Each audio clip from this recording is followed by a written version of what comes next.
ఊసే నాన్న ఊసే ఊసే ఊసేమంటుంటే ఊసే ఊసేమ్మా. రంగమ్మ బుద్ధి లేని గాడిద, రాళ్ళు సరిగా ఎరమంటే ఏరదు.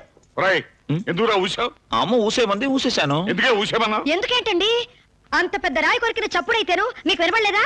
వినపడితే అందుకే ఊసేమన్నాను. రాయి కొరికింది వాడు కదా నేను. ఇదిగో చూడు. మీరా? ఇంకా నా కొడుకేమోనని ఎంత కంగారు పడిపోయాను. నువ్వు తిన్నా కాస్త నెయ్యేనా? త్వరగా తిను, మోటార్ సైకిల్ రెడీగా ఉంది. ఆయనతో ఏం మాట్లాడకే, నువ్వు బయట ఇంకా ఇక్కడే ఉన్నావేంటి రాజా? నాన్న డబ్బులేమి ఇవ్వలేదు. ఎందుకు ఇవ్వాలా నీకు డబ్బు? ఏం చేసావని, ఏం పుట్టావని డబ్బు ఇవ్వాలా నీకు? డబ్బు ఇవ్వాలో తెలిసిన వాడికి డబ్బు ఇవ్వాలరా? ఏనాడైనా ఆ చేత్తో గుప్పిడ బట్టి పిసికావా? ఆ కాలుతో ఒక్కసారైనా చేత్తో కేవా? పండిన చెల్లి తొక్కితే పాడైపోదు అంటే. మీ అమ్మ నెత్తినెక్కించుకుని పాడు చేసిందిరా నిన్ను. చాలండి సమడా, రోజుకి ఒకసారైనా వాడితో గొడవ పడితే గానీ రోజు గడవదా మీకు? ఏమే, నువ్వు బుద్ధి చెప్పాల్సింది పోయి నేను చెప్తుంటే వాడిని వెనకేసుకొస్తావంటే? ఇలా జులై వెధలాగా తిరుగుతుంటే రేపు ఎందుకైనా పనికొస్తాడా వాడు? ఏమిటండి, నా బిడ్డ ఏమంత జులైగా తిరుగుతున్నాడని? వాడేమైనా తాగి తొందర ఆడుతున్నాడా లేదా సాని కొప్పులు దూరాడా? ఈ కాలంలో 6 ఎకరం పొలం ఉన్నవాడు కూడా కాళ్ళు కళ్ళ మీద పెట్టుకుని, కళ్ళ జోళ్ళు నెత్తి మీద పెట్టుకుని తిరుగుతున్నాడు. కానీ నా కొడుకు మాత్రం కాళ్ళు జోళ్ల మీద పెట్టుకుని, కళ్ళ జోళ్ళు కళ్ళ మీదే పెట్టుకుని తిరుగుతున్నాడు. నాన్న కొడుకులా గర్వంగా తలెత్తుకుని ఇంట్లో నుంచి బయటకు వెళ్తున్నాడు. అమ్మ కొడుకులా తల వంచుకుని గౌరవంగా ఇంటికి వస్తాడు. ఇన్నేళ్ళు వచ్చినా బరువు బాధ్యతలు తెలుసుకోపోతే ఎలా? రేపు పెళ్ళయి పెళ్ళం వస్తే అన్ని తెలుసుకుంటాడులేండి. అవతల ఆలస్యం అయిపోతుంది, డబ్బులు ఇవ్వండి. కనపడలేదు. ఆహా, కనపడలేదా? నేను వెతుకుతాను, ఉండండి. డబ్బులున్నాయి. ఆహా, జేబులో డబ్బులు పెట్టుకుని నాటకాలు ఆడుతున్నారా? ఎందుకంటే వాడితో అనవసరంగా పేసి పెట్టుకుంటారు. తీసుకో, కానీ కానీ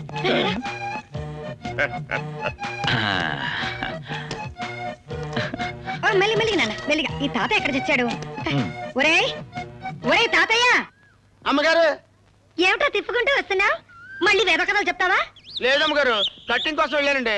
అక్కడ కిరాణా కొట్టు ఫిట్టింగ్ పెట్టానండి. ఆడితో ఫైటింగ్ చేసేందుకు ఆలస్యం అయిపోయిందండి. అది సరే గాని, నువ్వు ఆ కిరాణా కొట్టువాడి కుక్కను కలిసావట? ఆడు చెప్పాడండి. ఆడు చెప్తాడండి. ఆడు పెద్ద మడతలో కిడతగడమ్మగారు. అమ్మగారు, నేను అబ్బాయి గారి కోసం పరిగెట్టుకుంటూ వస్తుంటే ఆడి కుక్క వచ్చి నన్ను కలిసిందండి. నేను ఊరుకుంటానంటే ఆడి కుక్క నట్టుకుని కలిసిస్తానండి. సంతోషించగాని, ఇదిగో టైం అయిపోతుంది, పట్టుకో. ఇందులో జ్యూసు, పళ్ళు, పాలు అన్ని పెట్టాను.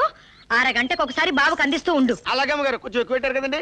నువ్వు మెక్కావు, నేను చంపేస్తాను. బండి ఎక్కువ టైం అయిపోతుంది. అలాగే అలాగే. కానీ కానీ ఏనా ఏమైందన్నా? నా గొలుసు, నా గొలుసు. ఇది నా బంగారు. అయ్యో, నా రాజాన కొడుకు ఎంత అందంగా ఉన్నాడో చూసేవాళ్ళు దృష్టి. గొడుగు సరిగా పట్ట బాబు, పట్టు. ఎంత సరిగా పట్టు. అలాగే బయలుదేరుతానా? ఉండు, శకునం బాగుంది, బయలుదేరుతావా? మెల్లిగళ్ళు, ఎండలో తిరగే. మెల్లిగళ్ళు నాన్న.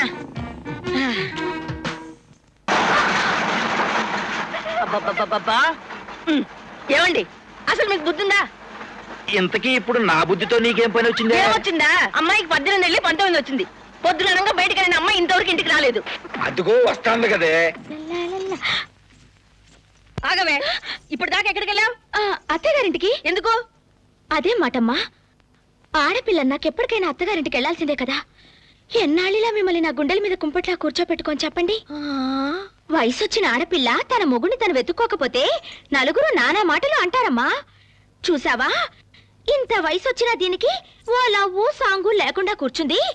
ఎంత సొంత బావైతే మాత్రం ముందు నుంచో వెనక నుంచో వెళ్ళి ఏదో ఒక యాక్సిడెంట్ చెయ్యకపోతే ఎలా పెళ్లి చేసుకుంటాడు అనుకోరు? అమ్మో, రేపు జరగకూడదు ఏదైనా జరగకపోతే తప్పు తల్లిది అనరమ్మా, పిల్లది అంటారు. అందుకే తప్పు చేయడానికి ఇంత తొందర పడుతున్నానమ్మా. అమ్మో అమ్మో అమ్మో, ఇది అనంతపల్లి చేసేలా ఉంది. ఇక ఊరుకుంటే లాభం లేదు. సుబ్బమ్మత్త, సూరక్క, వీరమోజన, రండి రండి, త్వరగా రండి. వాళ్ళంతా ఎందుకే? ఎందుకేమిటండి? పళ్ళాలు ఎత్తడానికి.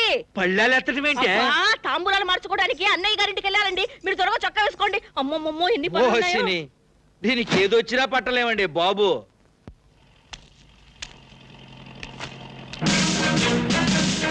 మంతనేసుకుని పొద్దున్నే చెల్లం ఇంటి వస్తుందేంటి? ఇదిగో చెల్లమ్మా,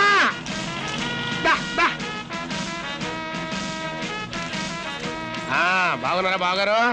బాగున్నావా అన్నయ్య? ఓ బ్రహ్మాండంగా ఉన్నానమ్మా. ఏంటి అని ఇంత పళ్ళు పళ్ళాలతో తెత్తంటే ఏటంటారేటి? అబ్బో, నోరు తెరిస్తే చాలు కామెడీ కంపు. తమరు ఊరుకుంటారా? చెల్లమ్మా, ఏంటయ్యా ఆవిడంతా? నా కూతురికి వయసు వచ్చింది కదా అన్నయ్య, పెళ్లి చేద్దామని. అబ్బా ఎన్నాళ్ళకి తెలిసినందుకు నాకు చాలా సంతోషం ఉంది చల్లమ్మ.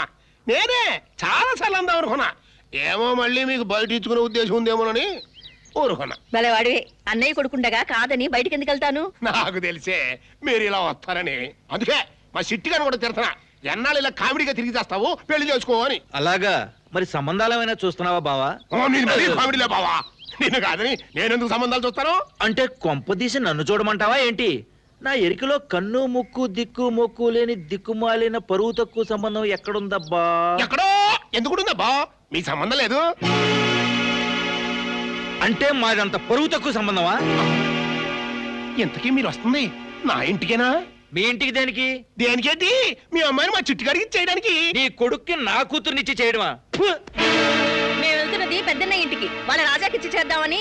ఎవరికి? ఆ రాజా గారికా? ఏ నేను అన్నది కదా, నా కొడుకులాడా, ఆడు వరుస కాదా? వరసుంటే చాలా అడగటానికి. మరి ఇంకేం ఉండాలి? సిగ్గుండాలి. ఇంకా నుంచురా, పద. ఏంట్రా అట్టికిలిస్తున్నా? వాళ్ళ అన్న మాటలకు నీకు అవమానంగా లేదు? నాకెందుకు అవమానం, తిట్టింది నిన్ను కదా. పెదనాన్న గొప్పోడు కాబట్టి గొప్ప సంబంధం చేసుకుందామని అక్కడికి వెళ్ళారు. నువ్వు పనికి మాలినోడు కాబట్టి చీపో అన్నారు. ఇదిగో నన్ను ఇలారా, నీ కొడుగ్గా పుట్టిన పాపానికి నాకు ఈ జన్మలో పెళ్లి కాదు. అమ్మోయోచ్! ఎంత కామెడీ అయినా అంత నవ్వు పనికిరాదు. అబ్బాయితో మాట్లాడి శుభవార్త చెప్పి పంపిస్తున్నావా లేదా? అన్నానమ్మా. మరి ఎవరో బయట అమ్మాయికి చేస్తున్నావు ఊళ్ళో వాళ్ళు అంటున్నారు. మరేం చేయమంటావమ్మా, వాడికి ఆ అమ్మాయి నచ్చింది. చివరికి నువ్వు చెప్పే శుభవార్త ఇదన్నమాట. అవునులే, నా కూతురు చేసుకోవడానికి ఎన్ని ఊర్ల నుంచి ఎంతమంది వచ్చినా నా కూతురు నా అన్న కొడుకుని చేసుకోవడానికే పుట్టింది అని చెప్పి అందరిని తిప్పి కొట్టినందుకు బాగానే బుద్ధి చెప్పావు అన్నయ్య. అదేమిటమ్మా అలా మాట్లాడతావు? మేనత్త మేనమ్మ పిల్లలు అన్నాక చిన్నప్పుడు అందరూ చేసుకుంటామని అంటాం, అంత మాత్రాన అన్న వాళ్ళందరూ చేసేసుకుంటున్నారా? కాకపోతే మా వాడేమో ఆ అమ్మాయినే చేసుకుంటానని పట్టి కూర్చున్నాడు.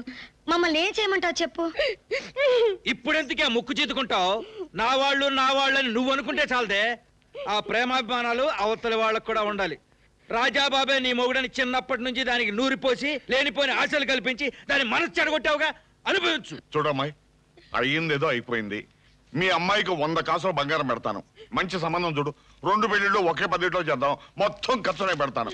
ఏమో చాలే అబ్బావా, ఏదో మేనరకం అని ఒక్కతే కూతురని అది నీ ఇంటి కూడా అవ్వాలని ఆశపడ్డాను తప్ప నీ దాన ధర్మాల కోసం కాదు. ఆ మాత్రం డబ్బు నాకు ఉంది. ఇంకా నుంచున్నావు ఎందుకే? పదా. ఈయనకి లెక్కలు చెప్పాడు నాన్నోయ్! ఏంట్రా దుబ్బిన పొయ్యిలో పెడతా.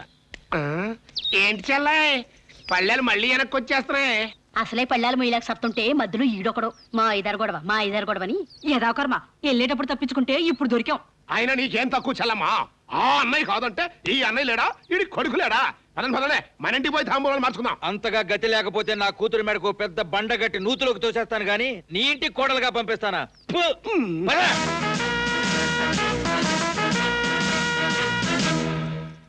నాన్న, ఇంత అవమానం జరిగాక కూడా నువ్వు నా తండ్రివి అనే నిజాన్ని నమ్మలేకపోతున్నాను. థు! అవతలాడికి ఏడుపు రాబోయే సమయంలో కామెడీ చేయకూడదు నాన్న. అబ్బా! ఆ?